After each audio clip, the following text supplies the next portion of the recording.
Kisah yang akan aku sampaikan malam ini dikirim sama awal kita yang kita sebut aja namanya Ines dari Sumatera Utara. Halo Ines. Nah, jadi peristiwa horor yang diceritakan sama Ines ini bermula ketika dia sedang melaksanakan kegiatan keagamaan gitu di sebuah penginapan. Nah, pada saat itu Ines ini bersekolah di SMA favorit di salah satu kota yang ada di Sumatera Utara. Dan by the way juga sesuai permintaan Ines, semua nama tempat dalam cerita ini sudah aku samarkan ya untuk menjaga privasi, kata si Ines.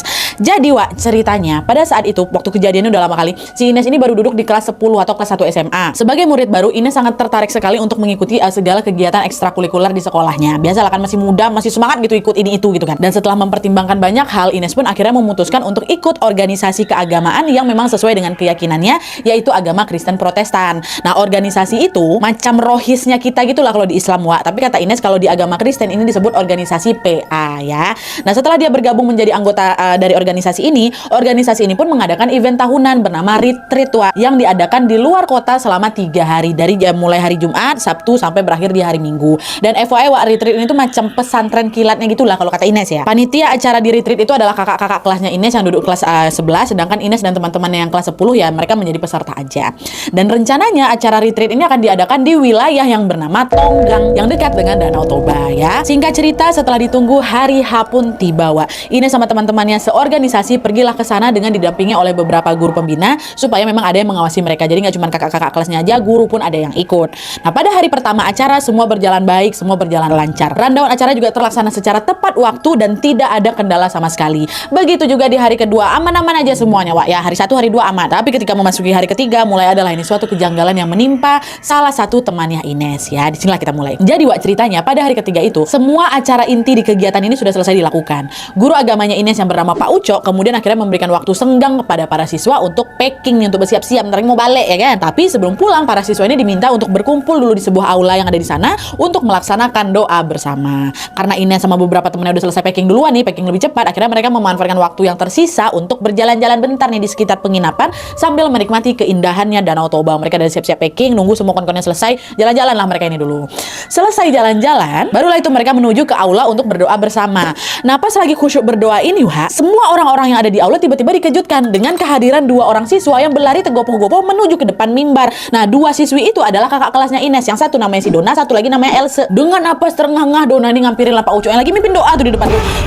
Pak, tunggu Pak, Jessie hilang katanya. Jessie ini siapa Nadia? Jessie ini anaknya ibu kantin yang tinggal di seberang sekolah gitu, yang rumahnya di seberang sekolah. Pak, Jessie hilang Pak katanya. Otomatis Pak Uco pasti sudah mengenal Jessie, secara dia juga anak ibu kantin gitu kan. Nah, mendengar laporan itu Pak Uco pun langsung menghentikan doanya. Dia nanya, kok hilang di mana nak? Gimana maksud kamu nih? Kata si bapak. Tadi kami jalan-jalan sekitar sini Pak, terus saya baru sadar Jessie tiba-tiba nggak ada katanya. Mendengar penjelasan Dona, mereka semua jadi ikutan panik nih. Akhirnya dengan cepat Pak Uco pun langsung menghampiri guru yang bertugas menjaga pintu gerbang penginapan. Nama guru nih Pak Denis. Pak Uco nanya, Pak Denis, lihat Jessie keluar gerbang nggak Pak? Kata. Jessie nggak ada Pak, kata Pak Denis. Makin panik lagi Pak Uco. Aduh, kemana lah anak kantinnya? Nanti aku bilang apa sama mamanya? Pak Uco udah mulai khawatir tuh ada sesuatu yang buruk terjadi ke si Jessie. Dan akhirnya Pak Uco pun berunding lah sama guru-guru yang lain kan. Dan akhirnya mereka memutuskan untuk ya udah kita carilah Jessie sama-sama, minta bantu siswa-siswa Pak biar cepat ketemunya gitu. Nah, dah tuh akhirnya Pak Uco balik lagi ke aula dan membuat sebuah pengumuman. Dia bilang, anak-anak, saya butuh bantuan kalian untuk mencari Jessie, teman kalian. Kita tidak akan pulang sebelum Jessie ketemu. Tolong bantu kami cari ya, kata gitu. Mendengar itu suasana yang semula riuh, langsung lah jadi tegang. Mak Jessie hilang, Biasalah pasti kan juga panik juga kawan-kawannya kan. Murid-murid yang lain juga ikutan khawatir ada sesuatu yang bisa menimpa si Jessie ini. Dan ya udah mereka pun menuruti perintahnya Pak Uco dan segera berpencar untuk mencari keberadaan anak bu kantin atau si Jessie ini. Ada yang nyari di kamar, ada yang nyari di halaman belakang, ada yang nyari toilet, parkiran, semua dicari lah sama kawan-kawan ini. Seluruh penjuru penginapan itu mereka cek satu persatu. Tapi sayangnya Jessie tidak kunjung ditemukan, kan. Kemana lah si Jessie ini? Aduh kasihan, pokok panik lah semuanya. Nah, di tengah kebingungan itu, tiba-tiba salah satu guru mereka, Bu Maria, teriak, Pak, Jessie ada di sini, kata dia. Jessie ketemu. Nah, langsung lah semua berdatangan ke sumber suara kan. Di situ lah mereka melihat ternyata betul Jessie sedang duduk di bawah pohon beringin yang memang nggak jauh dari penginapan tempat mereka tuh. Nampak muka si Jessie ini pucat macam orang ketakutan kan. Tanpa banyak tanya, Bu Maria sama Pak Uco langsung dibopongnya si Jessie balik ke aula, nggak ditanya di situ. Sampai di aula barulah ditanya. Setelah dia tengok si Jessie ini udah agak tenang kan, baru tuh diberondong pertanyaan sama Bu Maria. Jessie, kamu ngapain di bawah beringin kayak gitu? Kamu sejak kapan di sana? Dari tadi kami semua nyariin kamu. Loh, kenapa kamu tiba-tiba hilang kayak gitu kan? Mendengar pertanyaan dari Bu Maria ini, Jessie diam aja, tetap nggak dijawab tuh, dia tundukkan aja kepalanya Nat katanya. Melihat respon Jessie kayak gitu, Bu Maria dideketinnya si Jessie kan, dia bilang, Nak, nggak apa-apa, jujur aja sama ibu, kenapa kamu, kata kayak gitu. Dan tepat setelah Bu Maria ngomong kayak gitu, dengan lirih Jessie ini jawab, Bu, sebenarnya saya disuruh Donna sama Elsa buat ngeprank kalian semua, Bu, katanya. Nah, kalian ingat kan, Wak, Donna sama si Elsa ini kan yang murid yang ngelaporin mereka ini, ternyata mereka pula yang nyuruh siapa ini apa? Bohong. Ngeprank gimana nih maksud kamu? Kata Bu Maria kan, saya disuruh waktu itu duduk dekat tangga kan, Bu. Disembunyiin saya di situ biar nggak terlalu nampak kali. Itulah dia nyamperin Ibu, dia bilang saya hilang. Padahal saya di situ, Bu. Saya awalnya nggak mau, tapi mereka maksa. Ya udahlah saya turutin aja. Tapi Bu, anehnya nih, ingat. Anehnya, Bu, ya. Kan saya tadi di tangga kan, Bu. Entah kenapa tiba-tiba saya pindah di bawah pohon beringin, Bu. Padahal tadi saya nunggunya dekat tangga kamar tuh, nggak tahu saya, Bu. Tiba-tiba saya udah di pohon beringin. Kata siapa ini? Kata si Jessie. Dan FYI, Wak, perlu kalian ingat ya di sini. Waktu kejadian ini, kata Wawa, waktu kejadian ini, lelucon ngeprank tuh memang lagi viral-viralnya. Jadi kurang lebih 2-3 tahun yang lalu atau 5 tahun yang lalu ya, yang sikit-sikit ngeprank di YouTube. Nah, itu lagi viral-viralnya. Makanya Donna sama si Elsa ini jadi pengen ikutan ngeprank guru sama kawan-kawannya. Jangan ditiru ya. Allah, jadi kalian ngeprank Ibu. Iya, Bu, katanya maaf ya, Bu ya. Nah, setelah mendengar penjelasan si Jessie, Bu Maria manggil lah itu Donna sama si Elsa kan. Kalian nih, dinasehatin lah mereka berdua. Iya, Bu, maaf, Bu. Mereka berdua pun ngaku bersalah dan mereka berjanji tidak akan mengulanginya lagi ya. Nah, karena Donna sama si Elsa udah minta maaf, Bu Maria pun gak mau memperpanjang masalah ini. Yang penting si Jessie udah ketemu ya kan. Nah, akhirnya mereka pun kembali melanjutkan kegiatan awal mereka tadi, yaitu apa? Berdoa bersama. Selesai kegiatan retreat mereka, baliklah ke rumah masing-masing dengan selamat. Walaupun memang ada kejadian ngeprank tadi ya. Nah, balik. Tapi sayangnya, Wak, keesokan harinya mulailah itu muncul sebuah hal menyeramkan yang menghantui mereka semua. Ceritanya hari itu adalah hari Senin pagi, di mana semua siswa di sekolahnya si Ines ini sedang melaksanakan upacara di lapangan. Upacara itu berjalan dengan penuh khidmat tentunya. Tapi, Wak, tepat di saat tim paduan suara mengumandangkan lagu Indonesia Raya, tiba Jessie, ya kan, Jessie yang kemarin hilang ini berlari dia ke tengah lapangan, Wak. Berhenti dia tepat di depan tiang bendera. Tiang bendera lagi dikibarkan nih, dia. Pergi dia keluar barisan, tegak dia dari situ. Kan kami semua lagi nyanyi nih kan. Nah, pas tiba alunan lagu memasuki lirik, di sanalah aku berdiri, jadi pandu ibuku. Tiba-tiba kok aduh merinding. Tiba-tiba si Jessie ini yang diliukkannya tangan kirinya, tangan kanannya. Jadi macam dia lagi nari tarian Jawa tuh kau. Ngapa si Jessie itu? Kok bisa pula dia nari tarian Jawa nih padahal dia orang Batak? Nah, merasa ada sesuatu yang nggak beres. Akhirnya Pak Ucok sama beberapa guru lainnya pun langsunglah berlari untuk mengamankan si Jessie. Nah, ketika Pak Ucok ini mau macam meraih tangannya si Jessie, tiba-tiba kan Jessie kayak ini. Pak Ucok dari sini nih. Melotot dia. Dan nggak melotot aja, dia waktu melotot gini pun digerakkan pupil matanya kayak kiri ke kanan macam lagi nari Bali itu. Bayang sama kalian, nah kayak gitu. Terus nggak lama dari itu Jessie pun tiba-tiba tersenyum menyeringai dan pingsan. Belum sempat ditarik sama Pak Ucok tuh lagi, dia udah langsung melototin Pak Ucok, dia apain matanya kayak gitu, pingsan deh. Dengan cepat Pak Ucok pun langsung membawa Jessie ke UKS untuk diobati. Sementara itu, karena kondisi situasi di lapangan udah nggak kondusif gara-gara si Jessie ini, pembina upacara pun langsung membubarkan acara meski sebenarnya kegiatan ini belum selesai. Udah bendera naik apa segala macam, dah bubar kalian. Nah, setelah upacara itu bubar, beberapa guru pun langsung ke UKS untuk melihat keadaannya si Jessie. Sesampainya di UKS, mereka menemukan Jessie ini terbaring, udah nggak pingsan lagi. Kenapa? Karena matanya melotot. Disitulah Bu Maria, guru agama mereka tadi, meyakini bahwa oh Jessie ini kesurupan nih gitu kan. Bu Maria pun langsung menyarankan agar ya udahlah panggil aja pendeta biar diobatin si Jessie ini. Mendengar saran itu, Pak Ucok pun langsung menghubungi salah satu pendeta kenalannya yang bernama Pak Yusuf, ya kan. Ditelepon lah Pak Yusuf, Pak tolong Pak gini nih. Tidak berselang lama kemudian Pak Yusuf datanglah itu ke sekolah untuk mendoakan si Jessie ini, Wak. Niatnya kayak gitu ya kan. Tapi Wak, belum sempat diobati lagi nih, baru aja Pak Yusuf tuh nengok keadaannya si Jessie, raut wajahnya Pak Yusuf langsung berubah. Yang semulanya tenang langsung berubah tegang. Nah, terus Pak Yusuf bilang apa? Pak Ucok, mohon maaf sekali sayang tidak bisa bantu. Sosok yang rasukin Jessie ini kuat kali, Pak. Saya pamit dulu ya. Langsung izin balik Pak Yusuf, Wak. Nah, di situ orang-orang jadi mikir, ini sekuat apa sosok yang ngerasukin si Jessie ini sampai Pak Yusuf aja nyerah loh, padahal belum ngapa-ngapain. Meskipun sedikit kecewa, Pak Ucok pun mempersilahkan Pak Yusuf untuk pulang tanpa sempat mengobati si Jessie, Wak.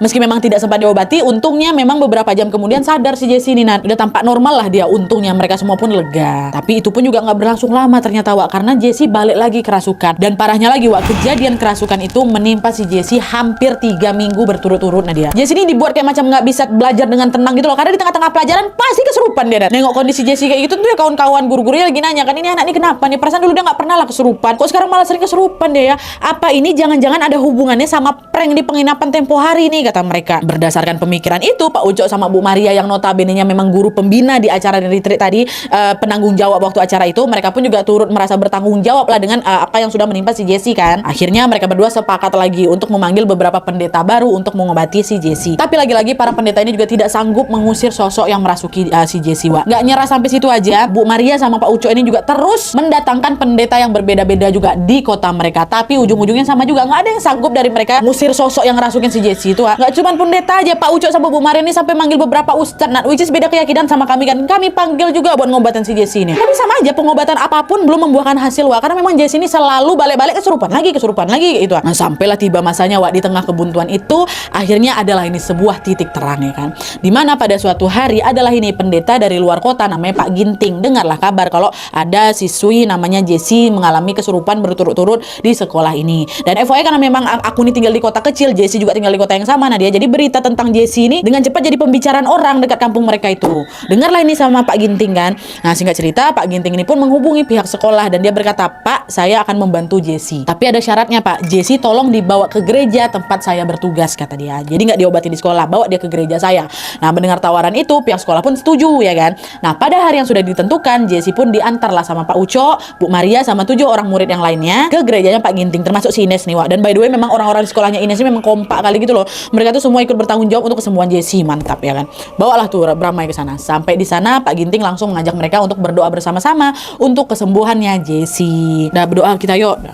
Nah, pas mereka lagi kusuk berdoa ini, Wak, Jessie yang semula diam-diam aja, nah dia tiba-tiba menjerit nih. Masuk lagi nih, kesurupan lagi nih. Tapi waktu itu Pak Ginting bilang, udah jangan khawatir, tutup semua mata kalian dan terus berdoa biar nggak terjadi kesurupan massal, kata si Bapak. Dah nurutlah kami semua kan. Pak Ginting, Bu Maria, kami semua lanjut berdoa meskipun udah ketakutan kali itu dalam hati, ya kan. Tapi ternyata yang kami takutkan terjadi. Nah, selang beberapa menit kemudian 4 orang temannya Jessie yang sedang berdoa secara tiba-tiba nangis histeris. Tadi awalnya berdoa tiba-tiba nangis. Nangisnya juga bukan nangis ketakutan, nangis histeris, nangis kemasukan. Dari situlah kami sadar kalau ternyata kesurupannya Jessie ini udah merambat ke 4 kawan lainnya. Pak Ginting pun berusaha lagi untuk menenangkan mereka yang tidak kerasukan, termasuk aku, termasuk Jessie, Ines, dan meminta mereka untuk melantunkan lagu-lagu rohani, ya. Dah tenang kalian, tenang, nyanyikan lagu ini, kata si Pak Ginting. Tidak lama kemudian, setelah mereka nyanyi lagu rohani itu, Jessie sama 4 kawan yang lain yang kesurupan ini tak pingsan lagi mereka. Nah, ketika mereka pingsan, Wak, Pak Ginting mencoba untuk mendoakan mereka satu persatu sampai akhirnya mereka ini bisa tersadar kembali. Alhamdulillah sadar nih. Nah, pas mereka lagi sadar, ternyata Bu Maria udah nggak bisa menahan diri buat nanya, Pak Ginting, ini sebenarnya kenapa nih? Kenapa Jessie terus-terusan kesurupan? Kan sempat nanya sebelumnya, Wak. Langsung disuruh berdoa apa segala macam kayak gitu kan. Kenapa nih, Pak? Tolonglah Bapak kasih tahu dulu gitu. Akhirnya dengan menarik nafas panjang, Wak, Pak Ginting pun menjawab, Bu Maria, sebenarnya yang ada di dalam tubuhnya Jessie sekarang ini adalah roh-roh jahat yang berasal dari penginapan tempat kalian retreat itu. Dan jumlahnya nggak cuma 1, Bu. Jumlahnya banyak. Mereka ini macam mau berebut menguasai badannya si Jessie. 1 masuk, 1 keluar, masuk lagi, kayak gitu. Dari situlah Bu Maria sama Pak Uco langsung berpikir bahwa teror kesurupan yang menimpa si Jessie ini fix. Sudah pasti bermula dari prank yang dilakukan si Jessie. Pak, terus gimana, Pak? Gimana cara ngobatin Jessie ini? Saya nggak tega, Pak, nengok dia kesurupan terus. Kasihan dia, Pak, kata Pak Uco. Sudah datang, Pak Ginting bilang kayak ini. Cuma 1 caranya, Pak. Coba kamu datangin kedua orang tua Jessie ke sini, kita berdoa sama-sama. Oh baik, Pak, saya akan segera datang kemari. Saya kabari dulu orang tuanya mereka, ya, kata si Pak Uco. Dah singkat cerita, hari itu Jessie ini jadi belum betul-betul disembuhkan, Wak. Mereka balik dulu pulang ke rumah masing-masing dan berniat untuk menyampaikan pesan Pak Ginting tadi kepada keluarga si Jessie. Nanti biar baru datang lagi kayak gitu kan. Nah, sesampainya mereka di kota asal ini, kota asal tempat mereka tinggal, Bu Maria sama Pak Uco pun langsung menemui orang tuanya Jessie, which is Bu Kantin itu. Di hadapan mereka berdua, Pak Uco pun menjelaskan semua kejanggalan yang menimpa si Jessie beberapa minggu belakangan di sekolah. Dan otomatis ya orang tuanya Jessie udah tahu lah kalau memang Jessie ini sering kesurupan di sekolah kan. Ya kan mereka Ibu Kantin, rumahnya ya dekat sekolah, jadi pasti nggak mungkin mereka nggak tahu, ya kan. Tapi udah diceritain nih semua sama Pak Uco nih, gini-gini Bu, gini-gini Bu juga tahu kan keadaannya, lalalala. Anehnya, Wak, bapak ibunya si Jessie ini macam terkesan nggak peduli gitu loh sama keadaan si Jessie ini. Ketika Pak Uco meminta mereka berdua untuk datang ke gereja, secara mengejutkan si bapaknya si Jessie ini malah ngomong hal yang tidak terduga, Wak. Dia bilang gini, Pak Uco, Bapak jangan suka ngada-ngada. Anak saya ini nggak kesurupan, dia cuma acting aja biar jadi pusat perhatian. Itu katanya. Masa acting? Gak mungkin lah, orang aku nengok dari mata kepala aku sendiri Jessie itu betul-betul kesurupan, dalam hati Pak Uco kan. Lagian juga udah banyak pemuka agama yang mengatakan hal yang sama, jadi nggak mungkin si Jessie ini bohong, nggak mungkin Jessie ini bisa acting. Terus tuh Pak Uco dibujuknya lah mereka berdua, ayolah Pak, datanglah Pak ke gereja Pak, obatin anak Bapak, kasihan. Ini dia nggak acting Pak, memang betulan banyak pemuka agama bilang gitu-gitu lah. Nah, setelah terus-terusan diyakini, akhirnya kedua orang tuanya si Jessie ini pun luluh juga. Ya udahlah, besok kita datanglah ke tempatnya Pak Ginting tuh.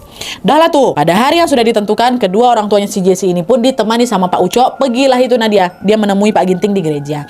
Pak Ginting pun memberikan penjelasan panjang lebar, ibu, anak ibu kayak gini, sampai kemudian Pak Ginting bilang, Pak, Bu, mau sehebat apapun pendeta, ustadz, atau pemuka agama yang lain, tidak akan ada yang bisa mengobati Jessie 100%.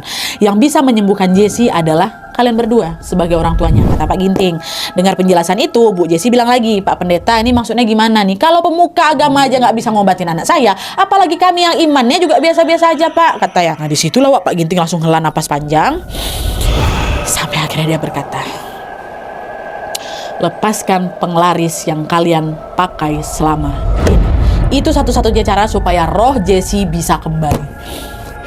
Dengar ucapan Pak Ginting, mereka macam disambar petir siang bolong, Wak. Raut wajah bapaknya Jessi yang udah pertama dia udah nggak surur pergi ke sana kan langsung berubah merah padam. Jangan asal bicara kok ya. Siapa bilang kami pakai penglaris, fitnah kok Pak Ginting, kata. Pak Ginting juga, udahlah Pak, lepasin aja lah sebelum semuanya terlambat. Nah di sisi lain, Wak, ibunya Jessi juga merasa tersinggung lah pasti dengan tuduhan Pak Ginting. Pak, jangan sembarangan Bapak ngomong ya. Bapak jangan sembarangan nuduh suami saya. Apa buktinya kalau dia pakai penglaris, ha? Belum sempat menjawab pertanyaan itu, tiba-tiba Jessi buka suara. Dia bilang apa?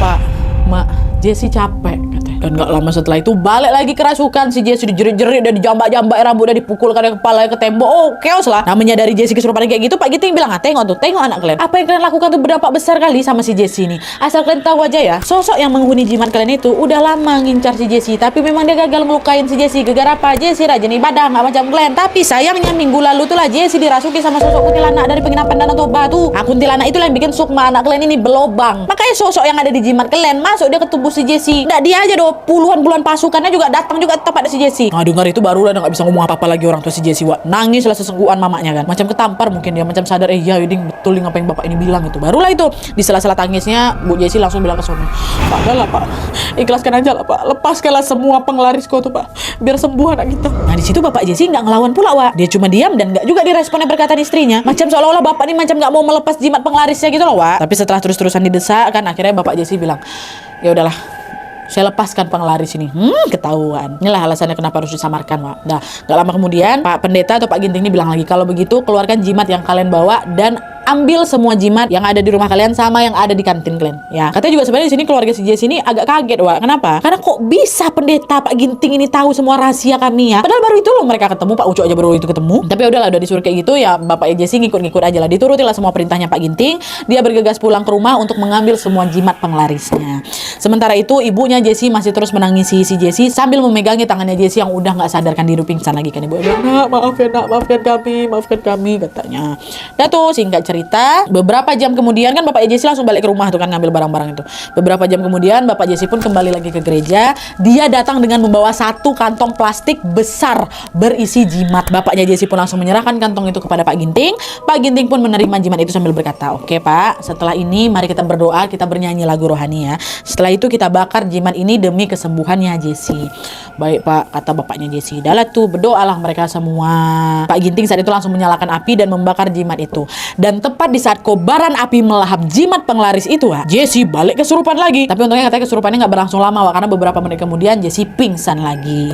Dah, jimat itu tetap dibakar nih. Dan setelah pembakaran jimat selesai, Jessi pun berangsur-angsur sadar balik. Dan setelah Jessi sadar, Pak Ginting mengatakan bahwa Jessi sudah aman dari gangguan makhluk penghuni jimat penglaris itu. Dan ternyata ucapannya Pak Ginting ini benar, Wak. Karena sejak saat itu Jessi betul-betul pulih gitu loh, 100% pulih dan sama sekali udah nggak pernah kerasukan sampai hari ini, kata Ines. Jadi itu tadi pengalaman horor yang dialami oleh Jessi yang ternyata diakibatkan oleh perilaku kedua orang tuanya sendiri. Sebenarnya kalau dipikir-pikir ya, kedua kawannya si Jessi tadi, si Donna sama si Elsie yang ngeprank tadi itu juga turut andil loh sama peristiwa ini. Kalau aja mereka nggak ngajak Jessi berbuat usil di tempat asing, mungkin Jessi ini bakal baik-baik aja, mungkin juga nggak ngalamin kesurupan sama sekali kan. Tapi di sisi lain peristiwa prank ini juga ada satu hikmah pula, di mana kedua orang tua si Jessi kan akhirnya kembali ke jalan yang benar. Ketahuan mereka jadi penglaris ya kan. Tobat mereka, nggak pakai penglaris lagi, dibakar jimat-jimat tuh kan. Itulah kenapa di agama apapun kita diwajibkan menghindari perbuatan bersekutu dengan jin atau iblis. Bersekutu dengan iblis berpotensi membahayakan nyawa pelaku dan juga nyawa anak-anak pelaku yang notabene-nya tidak bersalah. Macam kasusnya si Jessi ini. Semoga Tuhan Yang Maha Esa senantiasa melindungi kita semua yang ada di sini ya. Amin ya rabbal alamin. Oke, Wak, jadi sekian dulu videonya. Terima kasih banyak yang sudah menonton. Kalau